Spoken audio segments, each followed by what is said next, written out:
দৃষ্টিসীমা শূন্যের কাছাকাছি এমন পরিস্থিতিতেই স্থানীয় সময় সোমবার ভোর ৫টার দিকে দিল্লি মুম্বাই মহাসড়কে মর্মান্তিক এই সড়ক দুর্ঘটনা।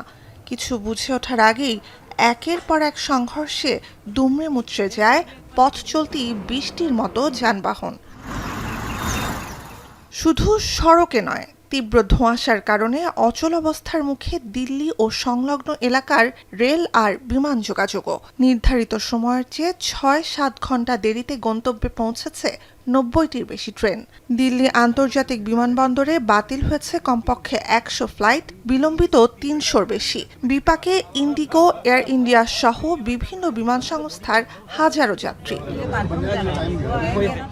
রাজধানী নয়াদিল্লিতে ভোর ৬টায় কেন্দ্রীয় দূষণ নিয়ন্ত্রণ বোর্ডের সূচকেই বায়ুমান ছিল ৪৫৬, অর্থাৎ গুরুতর। বলা হচ্ছে মৌসুমের দ্বিতীয় সর্বোচ্চ বিষাক্ত বায়ুমান এটি। ধীর বাতাসে দূষিত বায়ুকণা ভূপৃষ্ঠের কাছাকাছি আটকে থাকায় এমন পরিস্থিতি। বিষাক্ত ধোঁয়াশার পুরো স্তরে ঢেকে যাওয়ায় দ্বিতীয় সর্বোচ্চ আবহাওয়া সতর্কতা জারি করেছে ভারতের আবহাওয়া বিভাগ। বায়ুমান সূচক বিপজ্জনক পর্যায়ে পৌঁছানোয় দিল্লিতে শনিবার থেকেই সরকারি ও বেসরকারি অফিস আদালতে জনবল ৫০% নামিয়ে আনার এবং বাকিদের ওয়ার্ক ফ্রম হোম দেওয়ার নির্দেশনা দিয়েছে বায়ুমান ব্যবস্থাপনা কমিশন।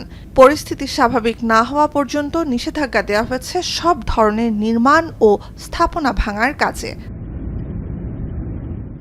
ভারতের উত্তরাঞ্চল জুড়ে বিষাক্ত বাতাসের কারণে অঞ্চলটিতে ভ্রমণ সতর্কতা জারি করেছে যুক্তরাজ্য, কানাডা ও সিঙ্গাপুর। নুজহাত কামাল, এখন বিশ্ব।